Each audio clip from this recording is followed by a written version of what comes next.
Fluorescent light stretched across the ceiling in long, unbroken lines, humming softly, like they were trying to fill the silence with something mechanical and obedient. The carpet beneath Gate 17 was patterned in muted blues and grays, worn thin by thousands of feet that had passed through without leaving a trace. It was early morning, that strange hour when time feels suspended, too late to be night, too early to fully belong to day. A digital clock blinked steadily above the gate. 6:42 a.m. The flight was already delayed, though no one yet seemed worried. Delays were common. Waiting was normal. People trusted that time eventually would move forward. But something was wrong here. Not loudly, not obviously. Wrong in a way that hides inside ordinary things. The departure board still listed the flight. Destination unchanged. Status blinking between on time and boarding soon, as if the system itself couldn't quite decide what reality it belonged to.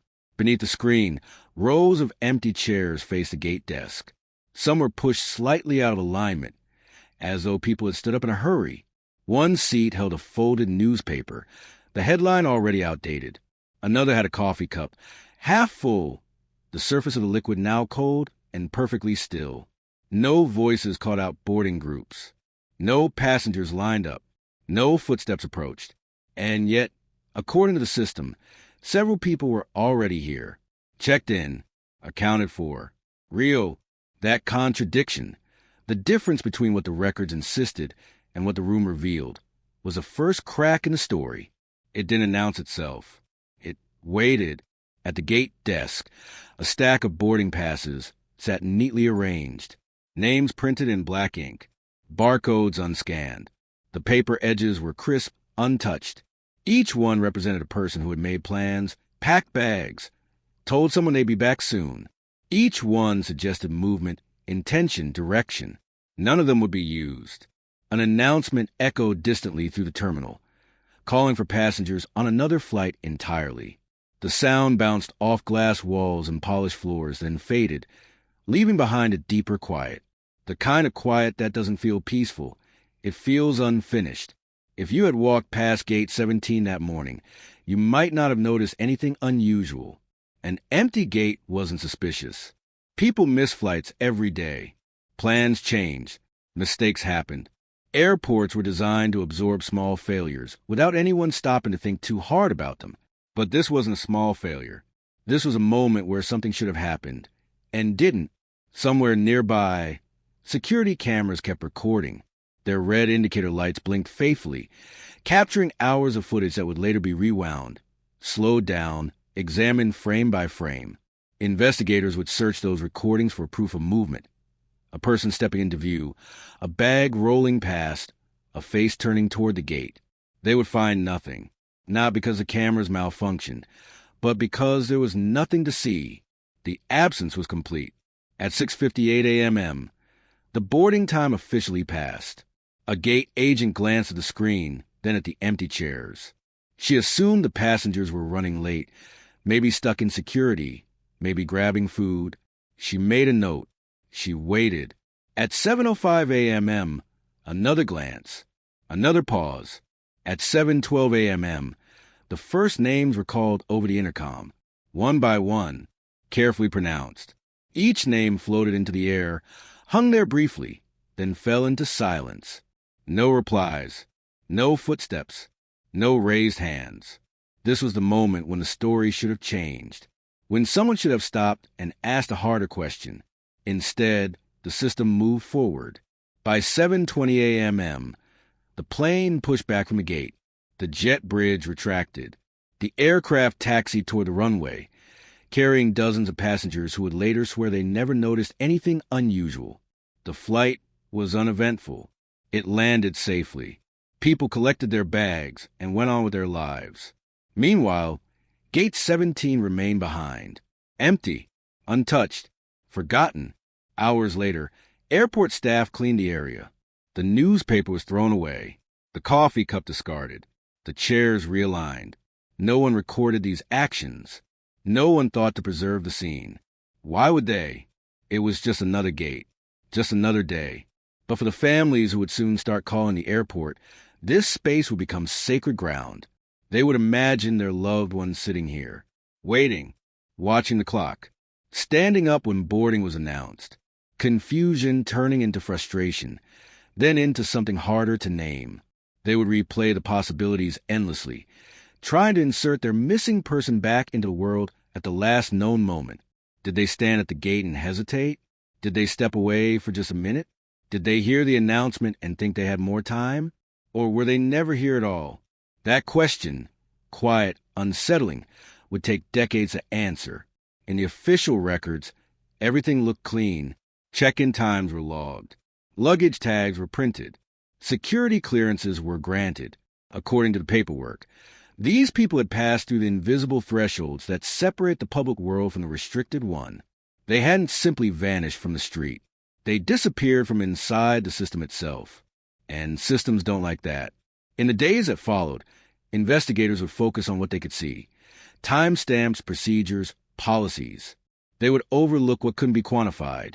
The feeling that something had slipped sideways, that reality had briefly folded in on itself and then smoothed over the crease.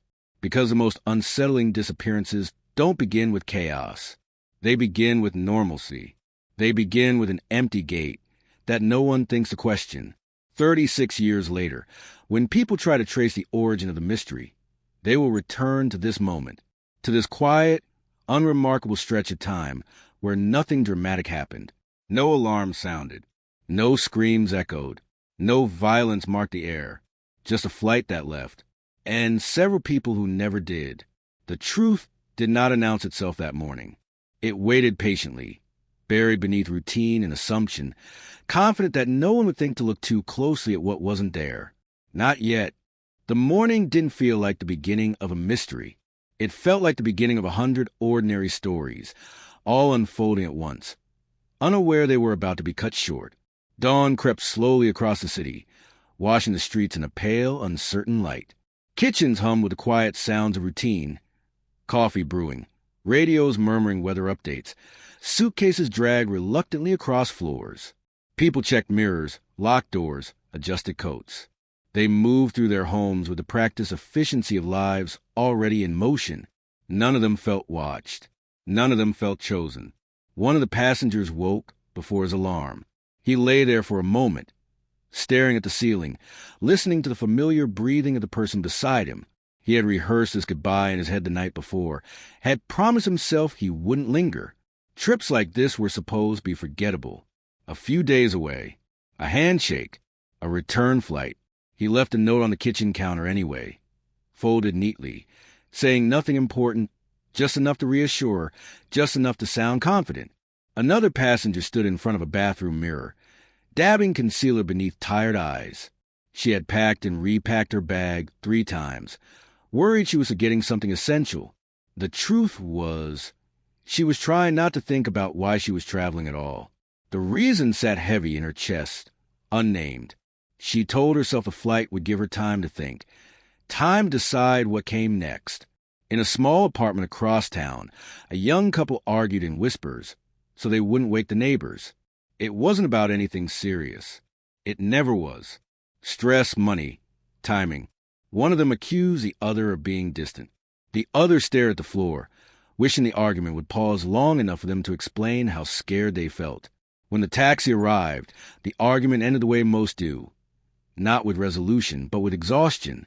They carried that unfinished feeling with them to the airport. Traffic moved smoothly. The city seemed cooperative, almost kind. Red lights turned green just in time. The radio played songs that felt oddly nostalgic, though no one could have said why. The day gave no warnings. No sense of foreboding, just a steady forward pull.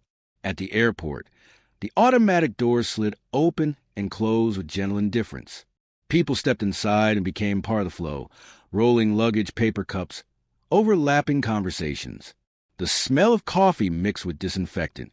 Security lines snaked and shifted. Shoes were removed, belts loosened, pockets emptied. Each of them passed through, without incident. No alarm sounded.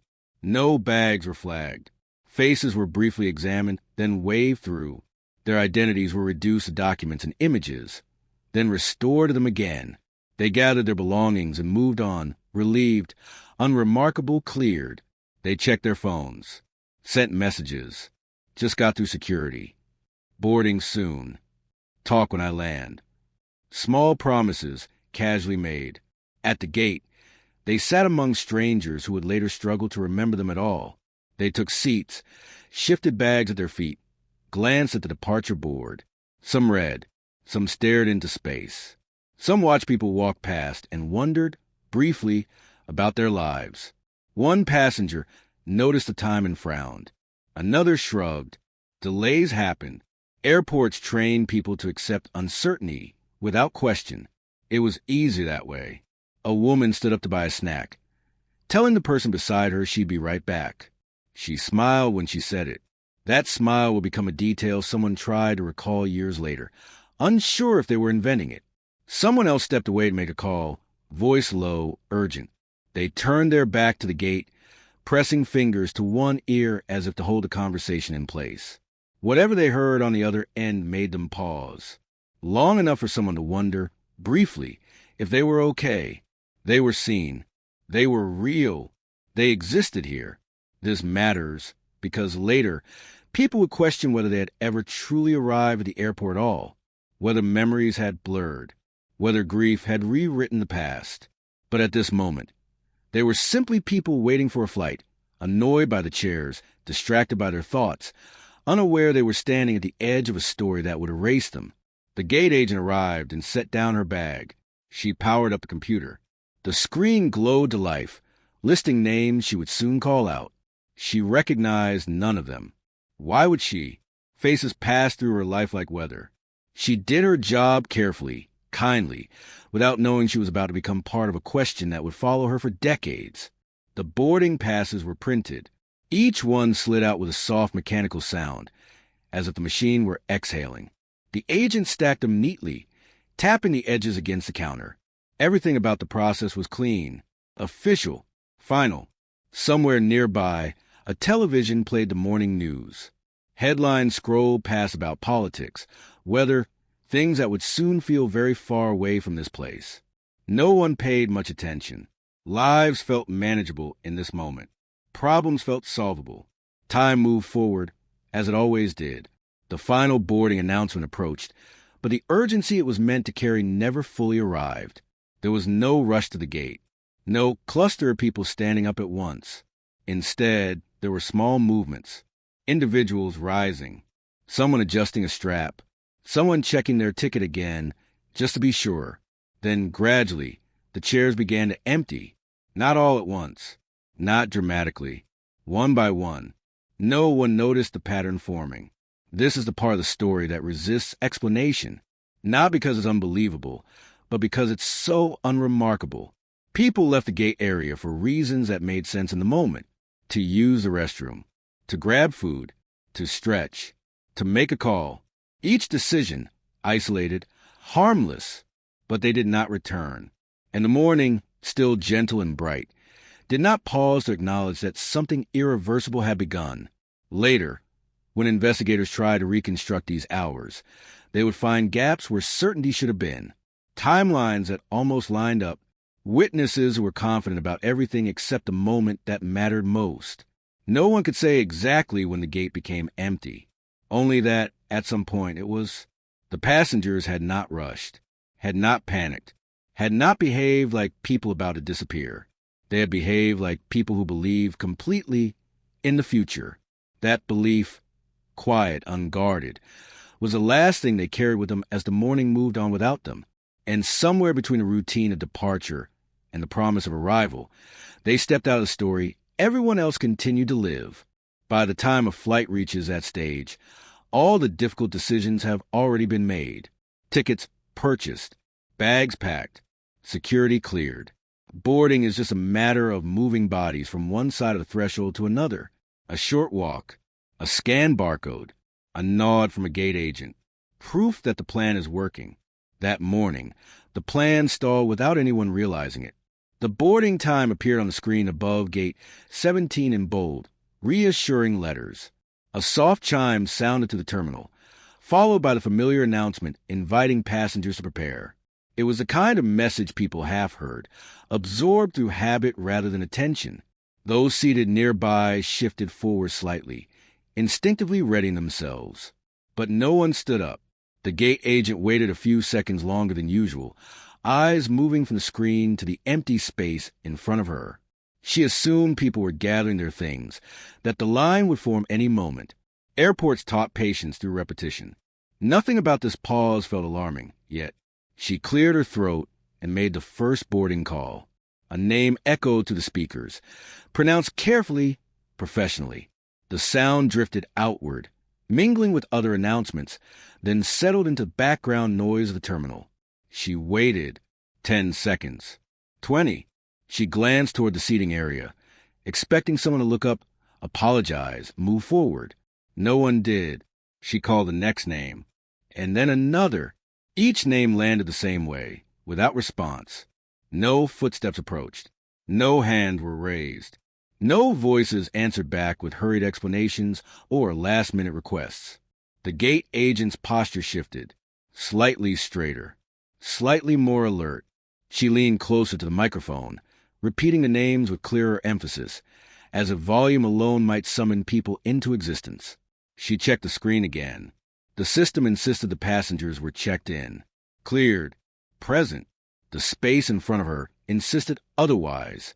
Still, she did what the system taught her to do. She waited.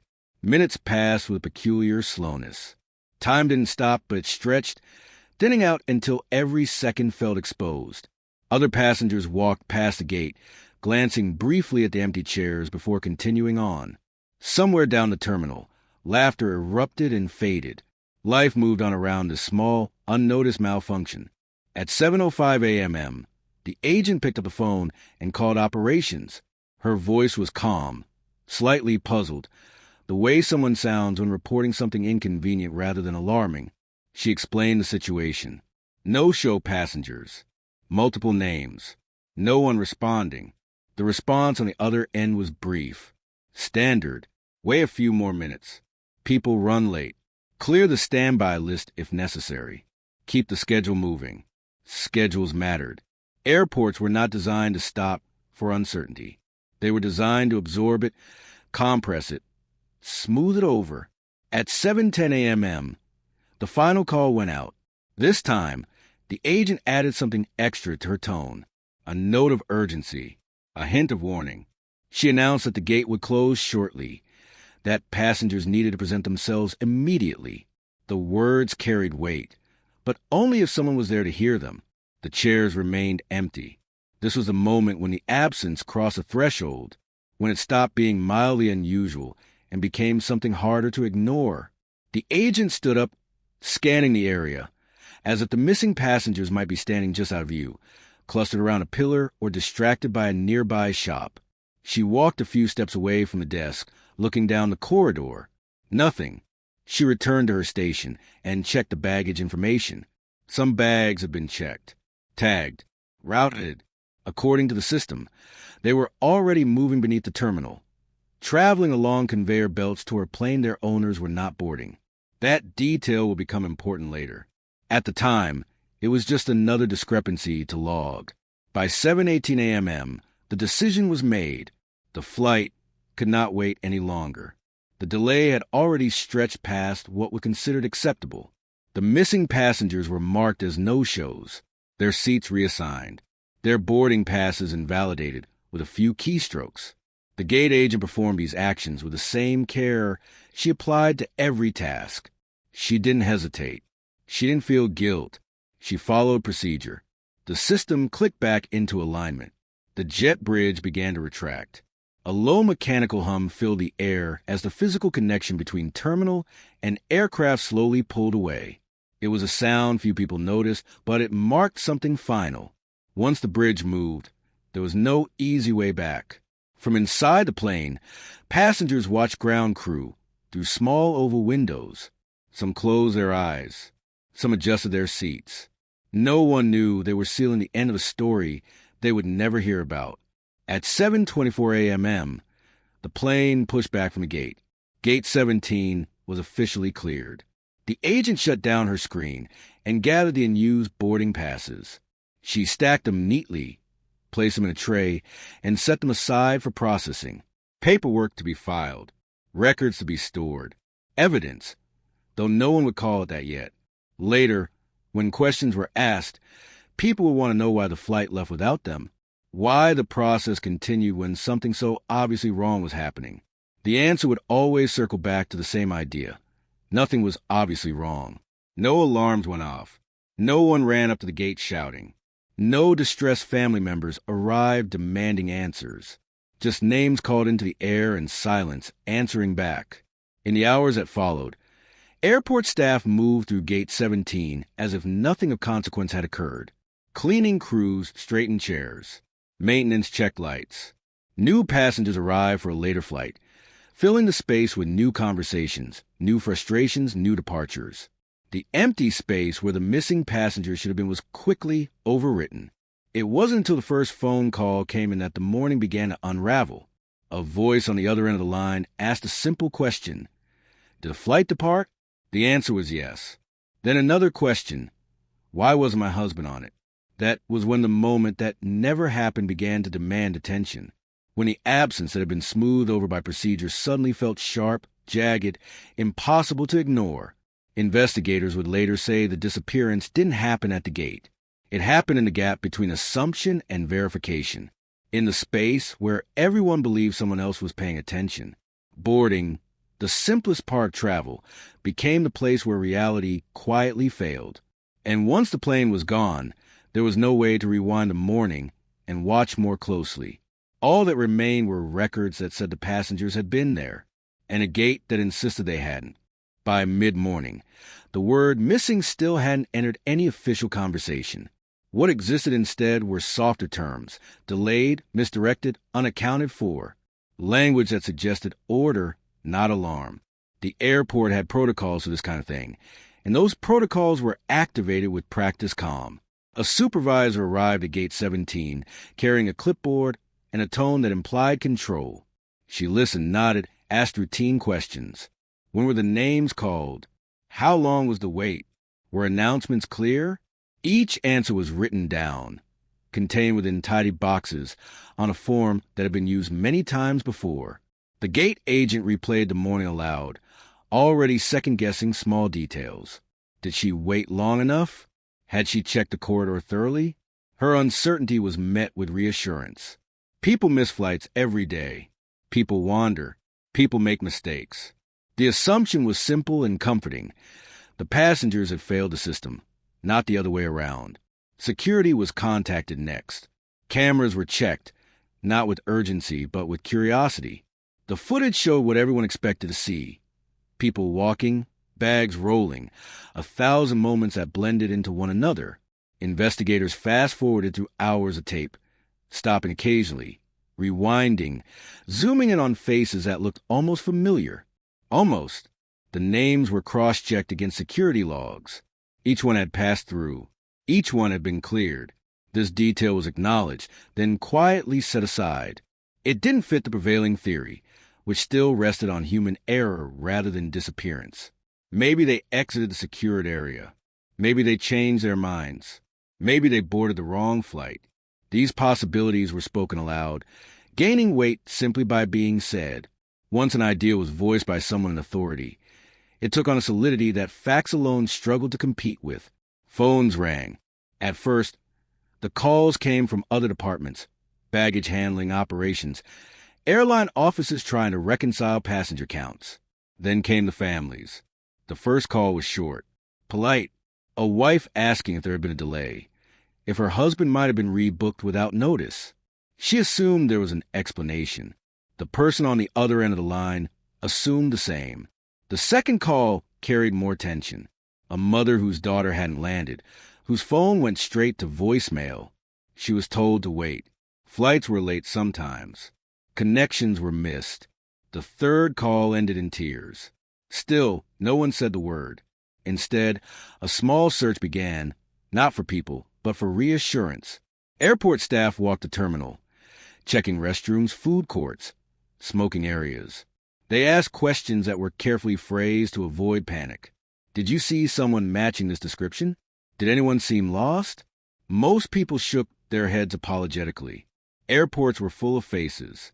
Details blurred quickly. A report was drafted, not an emergency report, an internal one. It documented the discrepancy and recommended follow-up. It was time-stamped, signed, and placed into a system where it would wait its turn among hundreds of similar issues. Time, once again, moved forward. By afternoon, law enforcement was notified, not with urgency, but with procedure. 2 officers arrived, their presence calm, almost casual. They spoke with staff, reviewed notes, glanced at the gate. One of them joked quietly about people who hated flying enough to disappear on purpose. No one laughed. The officers asked the obvious question. Is it possible they simply didn't show up?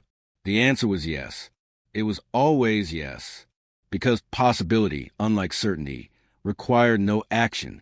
They filed a preliminary missing persons entry, not for a group, but for individuals. Each case was separated, stripped of its connection to the others. Different ages, different reasons for travel. No obvious link. That separation mattered more than anyone realized. Because when stories are broken apart, patterns become harder to see. Families were told different things depending on who they spoke to. Some were advised to check hotels. Others were asked about personal issues, financial trouble, reasons someone might want to start over. Questions that felt less like help and more like accusation. Did they argue before the trip? Was there stress at work? Had they seemed unhappy lately? These questions lingered long after calls ended, echoing in living rooms where suitcases sat unpacked and clocks felt suddenly loud. By evening, the official posture had settled into something firm and immovable. The passengers were missing, yes, but not lost, not taken, not in danger. There was no evidence of foul play, no reason for alarm. That phrase, no reason for alarm, became a wall. Behind it, families paced and waited, refreshing phones, replaying memories, wondering which detail they had overlooked. In their minds, the disappearance had already happened. It was heavy and immediate. It pressed against their chests and refused to let them breathe. But on paper, nothing extraordinary had occurred. The search, such as it was, focused on closing loops rather than opening questions. Credit cards were monitored, phone records checked, addresses confirmed. When no activity appeared, it was interpreted not as evidence of something wrong, but as confirmation of voluntary absence. People left. People started new lives. That was the story authorities knew how to tell. What they didn't know how to explain was how multiple people, unknown to one another, could make the same decision at the same time without leaving a trace. So they didn't try. Days passed, then weeks. The initial energy drained away, replaced by routine updates that said very little. Families were advised to be patient. Investigations took time. Leads would be followed. Someone would call. Calls became less frequent. The airport archived its files. Security footage was overwritten. Paper records were boxed and moved to storage. The physical space of Gate 17 continued to host departures and arrivals, indifferent to what had slipped through it. The first searches ended the way they had begun. Not with answers, but with confidence that answers would come later. That confidence would last far longer than it deserved to, because what everyone missed in those early hours was the simplest, most dangerous possibility of all. That the disappearance was not a failure of people to appear, but failure of the system to notice when they vanished. And by the time that realization began to surface, the trail had already gone cold. Not because it was old, but because it had never truly been followed in the first place. At first, it felt temporary, an uncomfortable pause before clarity arrived. Families kept their phones close, volumes turned up, batteries charged. Every ring triggered a rush of adrenaline. Every missed call a brief panic quickly justified away. They told themselves this was how these things worked. There was always paperwork, always delays, always a moment when the truth lagged behind reality. They believed that moment would pass. In living rooms and kitchens, time reorganized itself around absence. Meals were cooked out of habit, then left untouched. Bedrooms stayed exactly as they were on the morning of departure, as if preserving the arrangement might also preserve the person. Jackets hung by doors. Shoes remained where they'd been kicked off. Nothing was moved.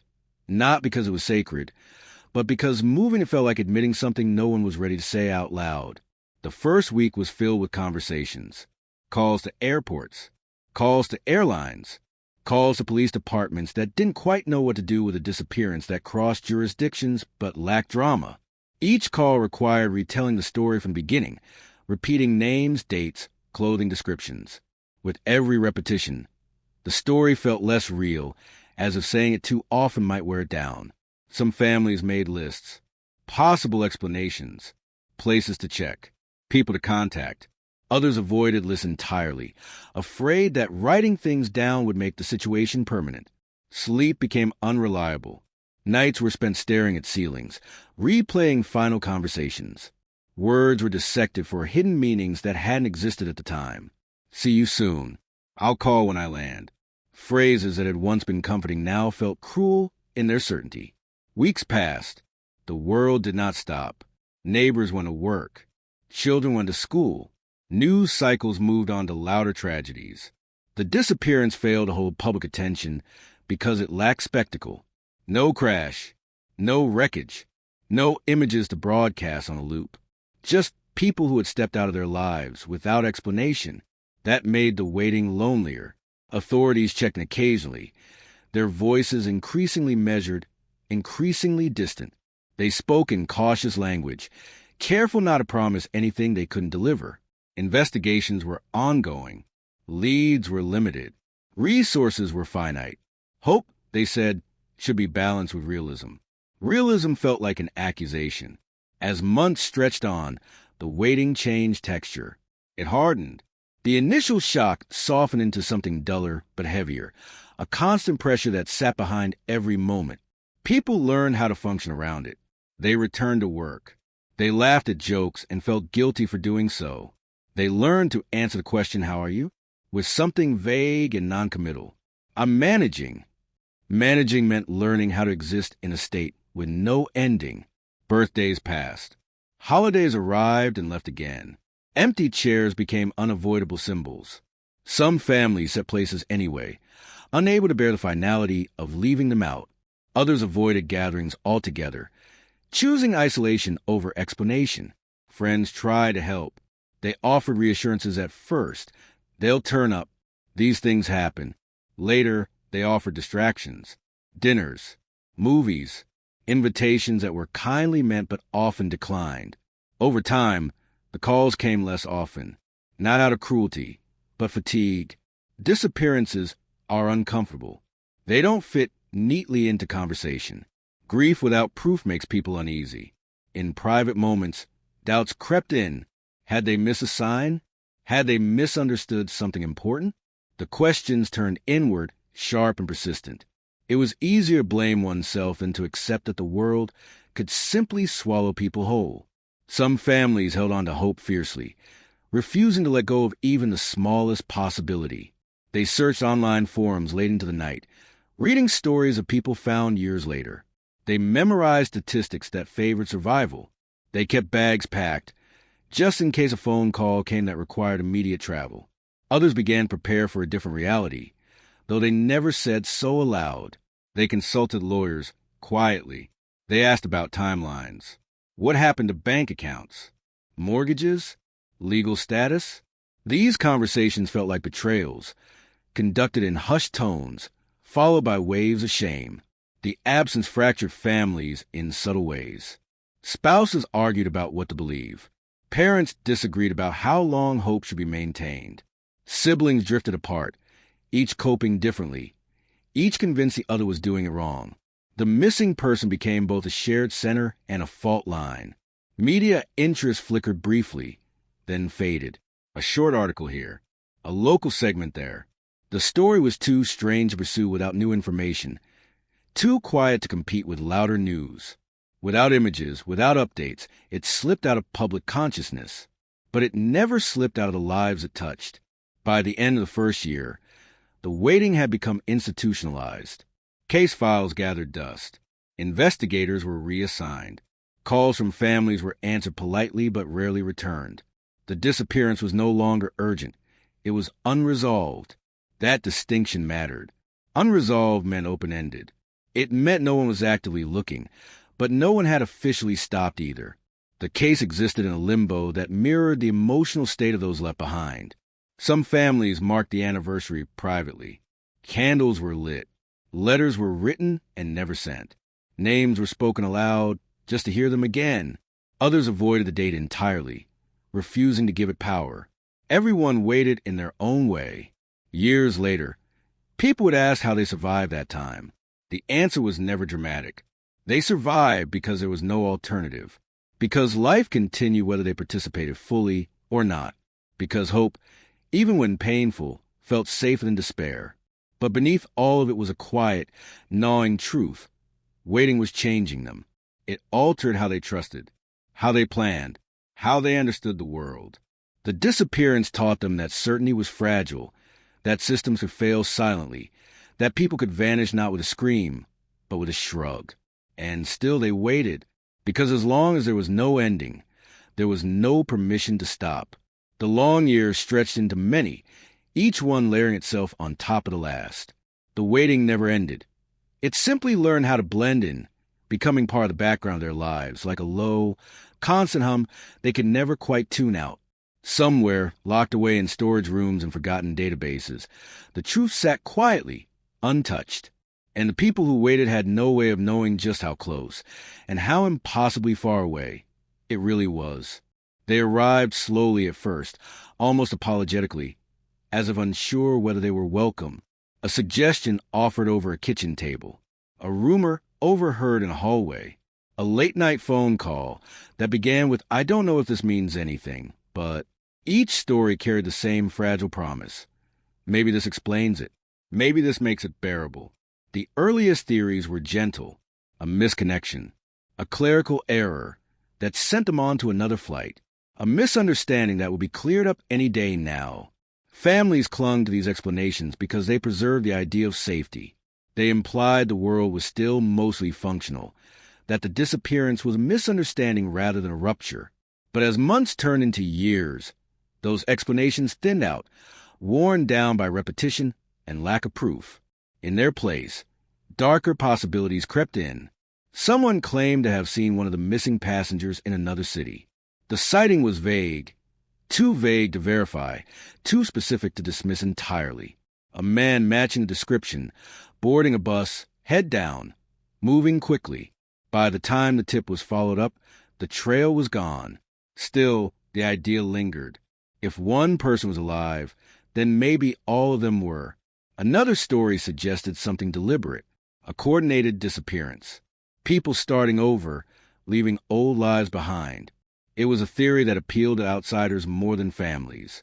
Strangers found it thrilling. Families found it unbearable. It required believing that the people they loved had chosen silence, had watched years pass without reaching out. Yet even that possibility was debated, examined, turned over like a fragile object. Some families briefly entertained it, not because they believed it, but because believing anything felt better than believing nothing. Then came the more sensational explanations. Organized crime, human trafficking, secret government operations. Each theory arrived with its own language, its own logic, its own set of half-connected facts. Online forums filled with speculation. Amateur investigators mapped timelines, circled coincidences, drew lines between unrelated events until patterns emerged where none had existed before. The internet didn't create these stories, but it gave them room to breathe. Every theory promised clarity, and every one collapsed under scrutiny. Timelines didn't align. Motives fell apart. Evidence was always just out of reach. Still, the stories persisted because they filled the silence left by official indifference. Authorities, when asked, responded with caution. There was no evidence to support these claims. No confirmed sightings. No proof of coordination. The tone was dismissive without being cruel. It was the voice of people who had moved on. Families heard something else in that voice. Finality. The stories began to affect how people remembered the missing. They became characters in theories rather than individuals with habits, flaws, and unfinished conversations. The complexity of their lives flattened into roles: victim, runaway, pawn, accomplice. This shift was subtle, but it hurt, because the more elaborate the theories became, the less space there was for the truth. The truth, whatever it was, refused to behave like a story. It didn't build neatly. It didn't offer clues on schedule. It didn't reward attention. Some families withdrew entirely, exhausted by speculation. They stopped answering calls from journalists. They avoided online discussions. Protecting memory became more important than chasing rumors. Others leaned in, becoming experts in their own loss. They learned legal terminology. They filed records requests. They traveled to places mentioned in tips, standing in unfamiliar streets, trying to imagine their loved one there. Each new lead reignited hope, and each dead end sharpened the pain. The emotional cost was cumulative. Hope became heavier with every disappointment, until lifting it required more strength than despair. Years passed this way, marked by false starts and quiet collapses. The stories that almost fit came closest not because they were true, but because they explained something essential: how people could vanish without explanation in a world that promised accountability. But there was always something off. No theory explained why these particular people disappeared together, without knowing one another. No story accounted for the timing, the location, the precise way the system recorded their presence and then lost them. The explanations answered some questions while creating others, leaving behind a residue of doubt. In private moments, families sensed this. They felt it in their bones. The truth, whatever it was, felt smaller than the stories, but heavier, less dramatic, but more disturbing. Because the most frightening possibility was not that something extraordinary had happened. It was that something mundane had gone wrong. A mistake, a decision, a process that quietly veered off course and never corrected itself. That idea didn't make for compelling headlines. It didn't attract attention or speculation, but it lingered unresolved, like a note that never quite resolved into a chord. As the years accumulated, the stories began to fade, not because they were disproven, but because people grew tired. Online forums went quiet. Investigators moved on to newer mysteries. The disappearance slipped further into obscurity, remembered only by those who had no choice but to remember. Still, the stories had left their mark. They reshaped how the disappearance was understood, turning it into something abstract, almost mythic. And in doing so, they pulled attention away from the simplest, most uncomfortable question of all. What if nothing dramatic happened at all? What if the truth had been sitting unexamined inside the ordinary workings of the system from the very beginning? That question lingered unanswered, waiting for the moment when someone would finally be willing to look past the stories and into the silence they were trying so hard to fill. For more than 3 decades, the disappearance lived quietly in the background of official records, resurfacing only when a family pushed hard enough or an anniversary prompted a brief check-in. Most of the people who had worked the case early on had retired, moved on, or learned to stop thinking about it altogether. The story had settled into that category of unsolved things that no longer demanded attention, uncomfortable, unresolved, but familiar enough to ignore. Then a voice came back. It wasn't dramatic. There was no press conference, no sudden revelation splashed across headlines. It began with a phone call made late in the evening, from someone who sounded uncertain, even embarrassed to be calling at all. The caller didn't claim to have answers. They didn't present evidence. They asked a question. Has anyone ever looked at the service hangars? The person asking had not been a passenger, nor an investigator. They were a former airport employee, low-ranking, easily overlooked, the kind of worker whose name appeared briefly on schedules and nowhere else. In 1987, they had been young, new to the job, eager to follow instructions and not cause trouble. They hadn't thought of themselves as part of anything important. But memory is persistent. For years, the image had returned to them in fragments. A shuttle vehicle stopping where it normally didn't. A request delivered without explanation. A sense of something being slightly off, though not enough to challenge at the time. Back then, airports were rigid hierarchies. You didn't ask questions unless you were invited to. You did what you were told and moved on. And they had. Life had continued. Careers changed. Families grew. The disappearance became something they heard about only occasionally, usually framed as a mystery that would never be solved. Each time, a familiar discomfort surfaced, a feeling they couldn't quite name, but never fully escaped. As the years passed, that discomfort sharpened.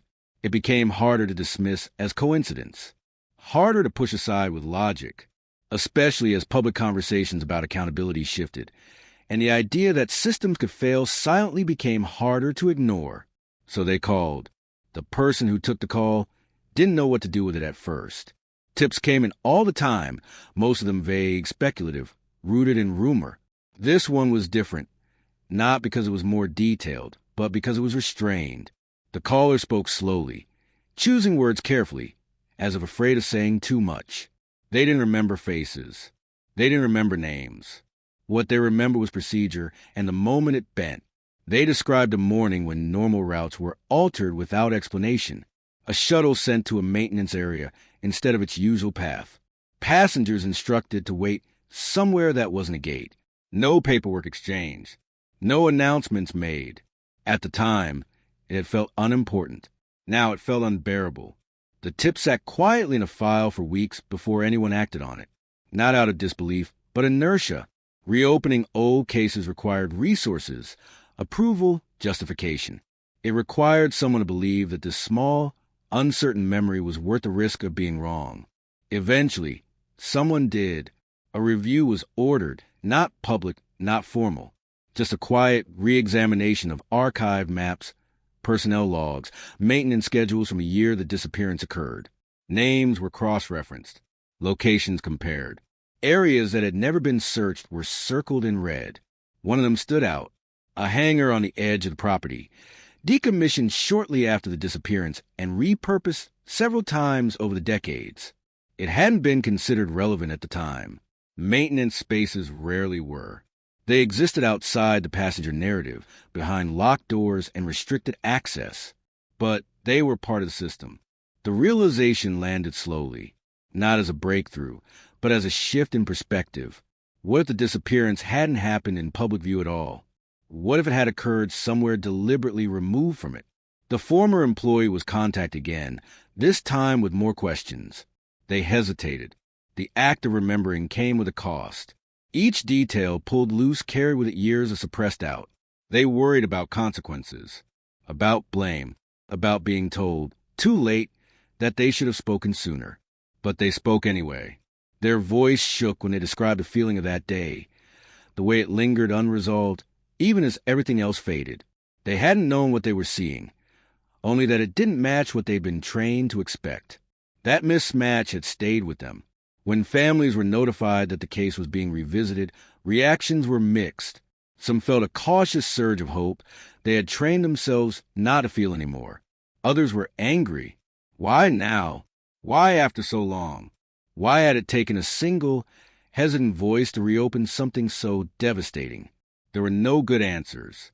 What existed instead was a fragile possibility that the story wasn't over, that the past hadn't been fully explored, that a small, almost forgotten detail might finally matter. For the person who made the call, relief and fear arrived together. Relief at no longer carrying the memory alone. Fear of what that memory might unleash. They understood, perhaps for the first time, that silence wasn't neutral, that choosing not to speak had shaped the outcome in ways they couldn't undo. The voice, once unheard, now echoed through conference rooms and case files. It forced people to look where they had never looked before, not because it was hidden, but because it was considered irrelevant. And in that overlooked space, the disappearance began to take on a new shape, not as an unsolvable mystery, but as a question that had simply been asked too late. The hangar sat at the far edge of the property, beyond the areas most passengers ever knew existed. It wasn't visible from the terminal windows. It didn't appear on glossy airport maps or promotional brochures. Even long-time employees rarely had reason to go near it. Over the years, it had slipped into obscurity, repurposed and relabeled until its original function blurred into something generic and forgettable. By the time investigators approached it again, more than 3 decades had passed. The exterior looked tired rather than abandoned, faded paint peeled in thin strips. Warning signs, once bright, were dulled by sun and neglect. A chain hung loosely across one entrance, symbolic more than functional. The building had survived not because it was important, but because no one had bothered to remove it. Inside, the air felt different. Heavier, not in a supernatural sense, but in the way sealed spaces hold on to time. Dust coated the floor in a fine, even layer, disturbed only by the footprint of rodents and the occasional drip from a compromised roof. Old equipment sat where it had last been used, labeled, then forgotten. This was not a place designed for people to linger. Investigators moved carefully, documenting everything, even details that felt meaningless. Broken chairs, stacked crates, faded floor markings that hinted at previous layouts. They weren't searching for drama. They were searching for continuity, evidence that this space had once been part of a larger process. And slowly, that evidence appeared. A logbook surfaced first, wedged inside a metal cabinet that hadn't been opened in years. The pages were brittle, the ink faded but legible. It documented vehicle movements, equipment transfers, personnel access, mundane entries, written by different hands, following a routine that had once felt unquestionable. One date was circled, the date of the disappearance. There was nothing explicit written beside it, no mention of passengers, no explanation, just an unusual number of entries compressed into a short window of time. Vehicles arriving and leaving in quick succession. Temporary access permissions granted, then revoked. On their own, the entries meant little. Together, they suggested coordination. As the search continued, more anomalies emerged. Personal items stored in sealed containers, labeled with internal codes rather than names. Clothing folded carefully, as if someone had taken time to preserve it. Not discarded, not lost, set aside. The absence of violence was striking. No signs of struggle, no damage, no urgency frozen into the environment. Everything pointed to order, to process, to something planned well enough to leave no obvious scars. That was what made it unsettling. Investigators realized they weren't standing in the aftermath of chaos. They were standing in the remains of intention. One room, separated from the main floor, contained records that should not have been there at all. Forms stamped with classifications that bypassed standard airport authority. Temporary directives issued by agencies that no longer existed in the same form. Instructions written in careful, bureaucratic language that avoided specifics while controlling outcomes. The hangar was not a holding place. It was a transition point. That understanding changed everything. What had once been framed as a disappearance now looked more like a rerouting. People moved quietly from one system into another, without leaving the paper trail that would have exposed it. The airport had functioned exactly as designed, just not in service of the passengers it claimed to protect. Each discovery reframed the past. The empty gate, the missing boarding moment, the unsearched areas. None of it was accidental. It was omission, layered carefully enough to appear like oversight. Families were not present during the initial findings. That decision was deliberate. Officials wanted clarity before exposure, certainty before explanation. But word traveled anyway. It always does. When families were told that a physical location tied to the disappearance had been identified, reactions were immediate and complex. Hope surged alongside dread. A place meant answers, but answers had a way of wounding as much as healing. Some families asked to visit the hangar. Others refused, afraid of what seeing it might do to their carefully balanced grief. To imagine a loved one passing through that space, to assign walls and ceilings to years of absence, felt unbearable.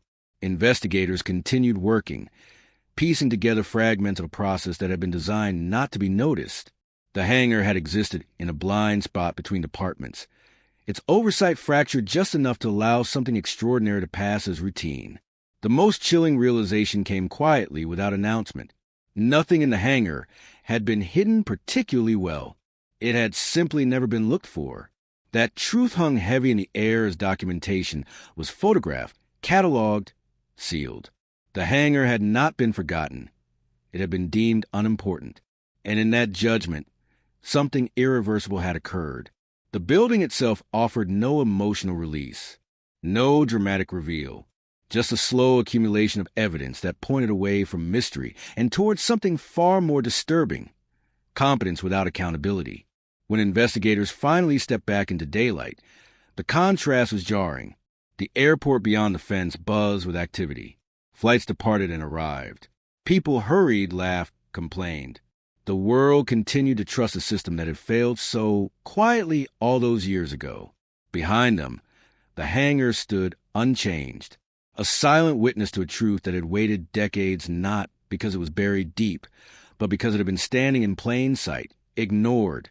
And now that it had been seen, there was no way to unsee it. It emerged in layers, each one stripping away a piece of the story people had learned to live with. Investigators expected something dramatic when the truth finally surfaced. A single document, a confession, a moment where everything snapped into focus. Instead, what they found was quieter, more precise, and far more unsettling. The disappearance had not been random. It had been processed. Files pulled from archives didn't describe people as individuals. They reduced them to categories, movements, and authorizations. Language was careful, sanitized, engineered to avoid responsibility. Words like transfer, temporary relocation, non-standard routing. Nothing that suggested harm. Nothing that suggested permanence. But permanence was exactly what had been created. The passengers had been flagged before they ever reached the gate. Not for crimes, not for behavior, but for proximity, who they knew, where they had been, what they might have seen without realizing it mattered.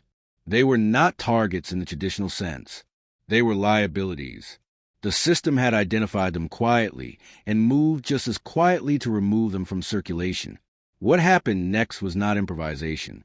It was protocol operating in the shadows, a chain of approvals that existed outside public oversight, buried deep within interagency cooperation agreements that blurred jurisdiction and accountability. Each department touched the process briefly, just enough to claim plausible deniability. No one saw the whole picture. That fragmentation was the design. The hangar had functioned as an off-book transfer point, a place where passengers ceased to be travelers and became something else entirely. Their identities were not erased, but suspended. Documents were reassigned, records altered in ways subtle enough to survive audits. The people themselves were moved onward into a system that did not require public explanation. Where they went was harder to trace, not because it was unknown, but because it was intentionally vague. Facilities with shifting names, programs that existed under different authorities, depending on the year. The trail dissolved into classified language and closed doors, places where questions were met with silence rather than denial. For investigators, this was the moment the case crossed from mystery into moral reckoning. The passengers had trusted the airport, the airline, the institutions meant to move them safely through the world. That trust had been weaponized, not violently, but administratively. Their disappearance was not a failure of protection. It was a result of too much control exercised without visibility. When families were finally told what had been uncovered, the reaction fractured along emotional lines that had taken decades to form. Some felt relief, so sharp it hurt. Their loved ones had not simply vanished. They had not chosen to disappear. There was an explanation, however cold and unjust. Knowing that truth restored a sense of reality that had been warped by years of uncertainty. Others felt a deeper, more corrosive anger. The idea that people could be removed from their lives by a system designed to be invisible felt like a violation that extended far beyond personal loss. It reframed the disappearance not as tragedy, but as theft. Years had been taken. Lives had been redirected without consent. The absence was no longer abstract. It was engineered. Public response, when the story finally emerged, was cautious. Official statements were issued, carefully worded to acknowledge procedural failures without admitting intent. Investigations were promised. Oversight committees convened. Responsibility was diluted across decades and departments. No single person was named. No single order was found. That, too, was by design. The chilling secret was not that something terrible had happened in the dark. It was that it had happened in the open, wrapped in legality, shielded by complexity. The system had functioned exactly as it was built to, efficient, quiet, unaccountable. As more details surfaced, public trust fractured. People looked at familiar spaces differently. Airports, security checkpoints, official reassurances, the idea that safety was neutral, that it existed purely to protect. became harder to maintain. For the families, the truth arrived too late to fix anything. They asked questions that could not be answered. Were their loved ones alive? Had they suffered? Had they known what was happening? The documents offered no comfort. They spoke in terms of process, not experience. They described movement, not emotion. What remained unknowable hurt the most. The revelation didn't bring closure. It brought a new kind of grief, one sharpened by awareness. The absence was no longer a mystery to endure. It was an injustice to carry. And yet, even as outrage grew, consequences remained limited. Time had done its work. Records were lost. Officials retired. Statutes expired. The machinery that enabled the disappearance had evolved, renamed, folded into newer structures that promised reform without acknowledging origin. The past, once again, resisted accountability. But something fundamental had shifted. The story could no longer be dismissed as an unsolved anomaly. It stood as evidence of what happens when systems prioritize secrecy over humanity, when efficiency overrides consent, when people become variables instead of lives. The passengers never boarded their flight because they were never meant to, and that realization, cold, precise, undeniable, changed the meaning of everything that came before it.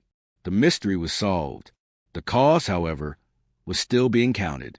There was no single moment when everything stopped, no dramatic gathering where families were ushered into a room and handed neatly packaged answers. Instead, the past was rewritten slowly, through letters written in careful language, through phone calls that began with long pauses, through meetings where officials spoke softly as a volume alone might make the revelations more bearable. For many families, the first reaction wasn't relief. It was disorientation. They had lived for decades inside one version of reality, a reality defined by uncertainty, by unanswered questions, by the exhausting labor hope. That reality had shaped how they grieved, how they aged, how they understood loss. Now they were being asked to replace it with something colder and far more deliberate. Your loved one didn't disappear. They were removed. That distinction mattered more than anyone had anticipated. Some families felt a surge of validation, so intense it left them breathless. For years, they had insisted that something didn't make sense, that the disappearance couldn't be explained by missed flights or personal choices. They had been dismissed, patronized, quietly encouraged to accept ambiguity. Now, the system itself was admitting fault. However, reluctantly, others felt something closer to betrayal. The truth, when it finally came, felt invasive. It forced new images into their minds, new narratives they had never consented to carry. For decades, they had protected their loved ones in memory, imagining them lost but untouched, absent but somehow safe in the unknown. Now that protective fiction was gone. In its place was something much harder to live with. Meetings with officials were tense and uneven. Some representatives spoke with genuine remorse, acknowledging the pain caused by silence and delay. Others relied heavily on prepared statements, emphasizing complexity, historical context, and the impossibility of undoing the past. Words like regrettable and unintended appeared often. So did classified. Families asked direct questions and received indirect answers. They wanted to know who had made the decision. They were told it wasn't that simple. They wanted to know why their loved ones had been chosen. They were told the criteria were no longer fully documented. They wanted to know whether anyone had tried to stop it. That question was usually met with silence. Some families pushed for legal action. Lawsuits were filed. Headlines briefly flared, then softened under the weight of time and jurisdictional complexity. Many claims were dismissed not because they lacked merit, but because they arrived too late. Statutes of limitation had expired. Responsible agencies had been restructured. Accountability had dissolved into history. Justice, it turned out, had a shelf life. For others, the pursuit of legal resolution fell hollow. No settlement could return what had been taken. No ruling could answer the questions that mattered most.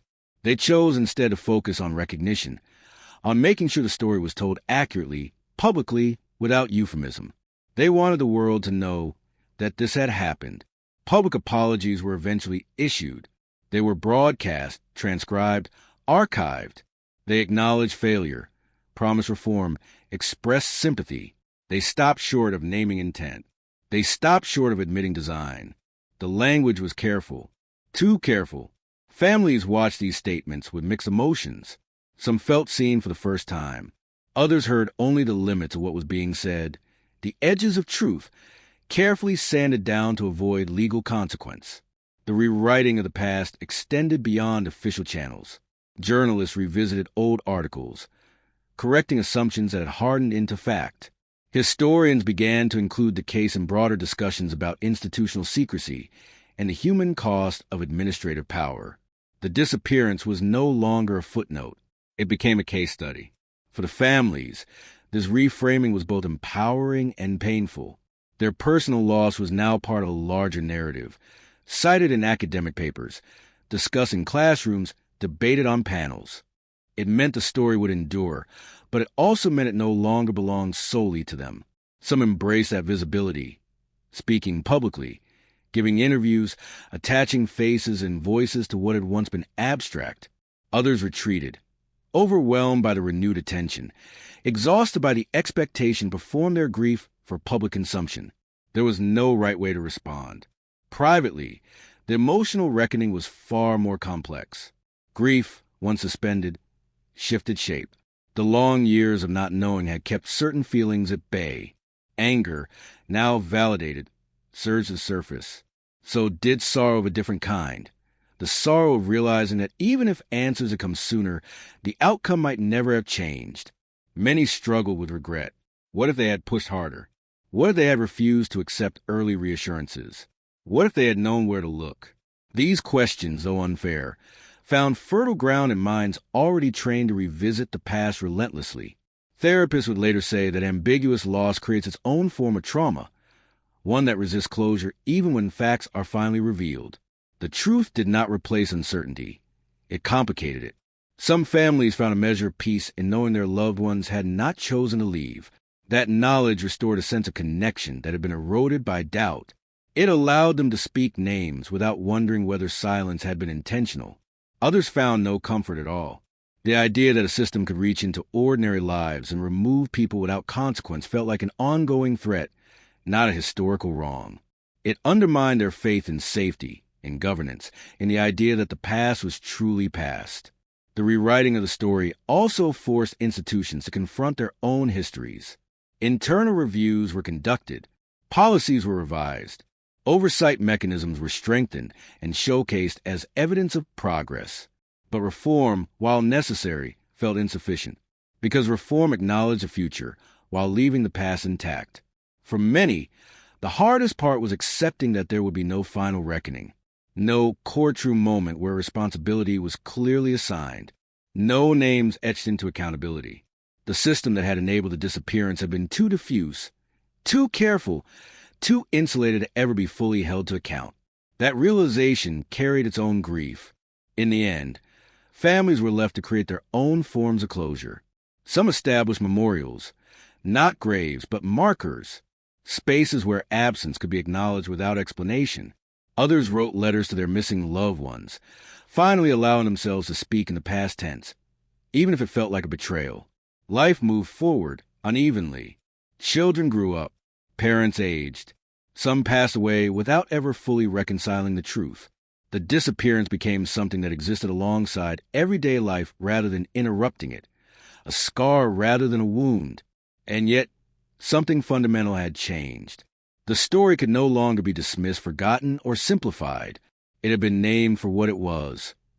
Not an accident, not a mystery, but a consequence of unchecked authority operating in silence. That naming mattered. It did not heal everything. It did not make the years of waiting worthwhile. But it reclaimed a piece of dignity that had been stripped away alongside the truth. The past had been rewritten, yes, but not erased. And for those who had lived inside the waiting for so long, that distinction meant everything. If you walk through the airport today, you won't find a sign for Gate 17.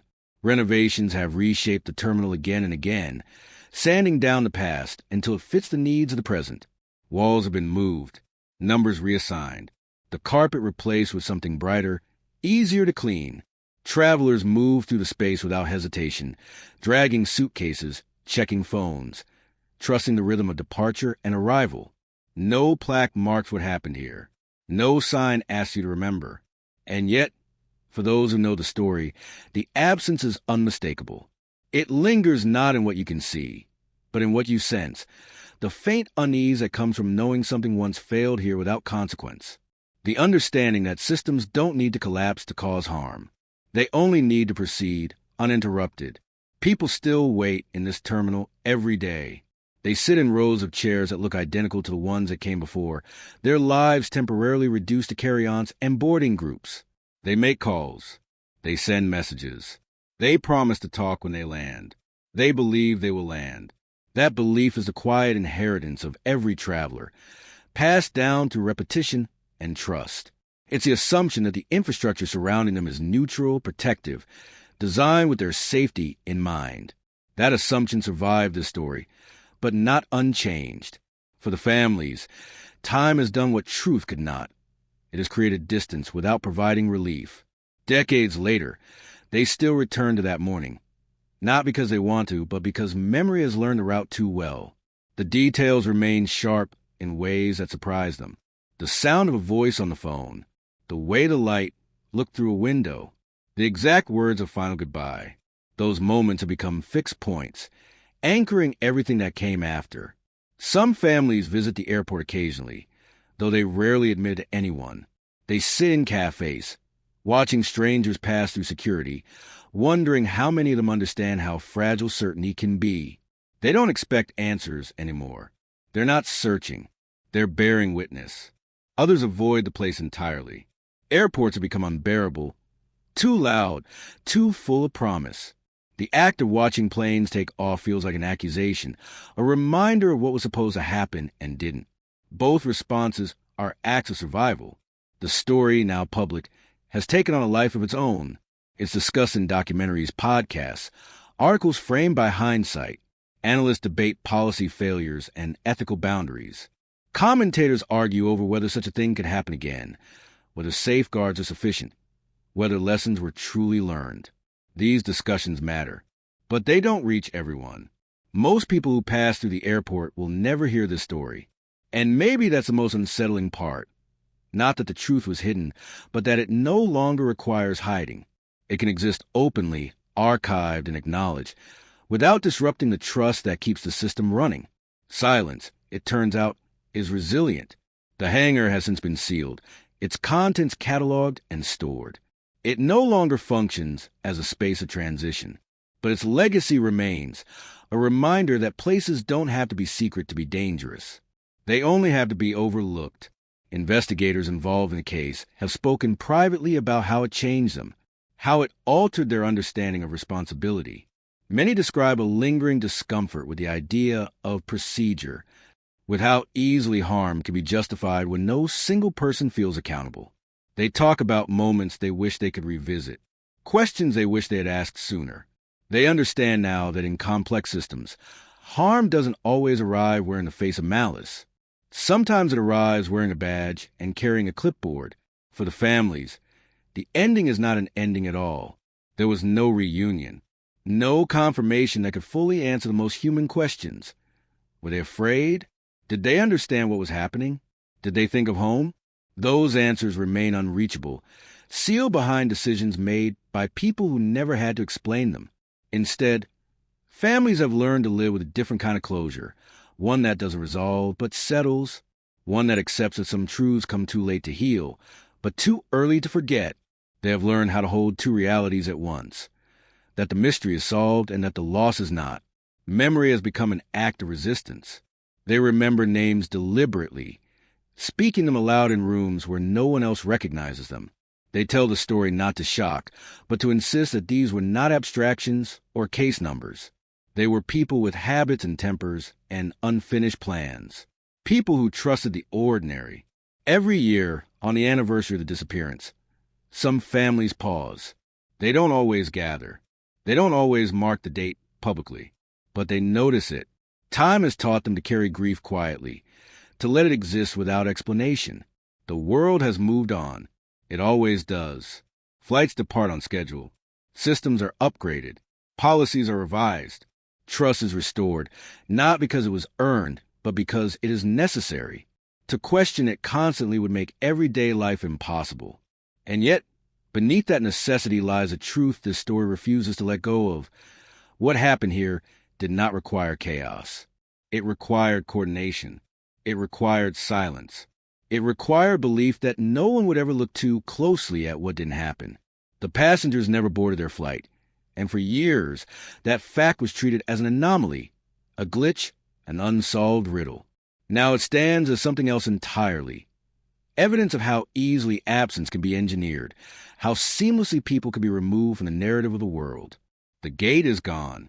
The hangar is sealed. The records are filed. But the question remains, lingering in the quiet spaces between departures and arrivals. How many other stories ended this way? How many truths sit locked behind doors labeled unimportant, waiting for someone to notice the silence around them? This story doesn't end with resolution. It ends with awareness, with the understanding that safety is not guaranteed by structure alone, that accountability erodes when responsibility is shared too thinly, that the most chilling secrets are not hidden in darkness, but embedded in routine. Somewhere, a departure board flickers. Names appear. Times update. A system hums, confident and efficient, and people continue to trust it, because most of the time it works, and because imagining that it might not is a risk few are willing to take, until the day they're standing at an empty gate, waiting for something that was never meant to arrive.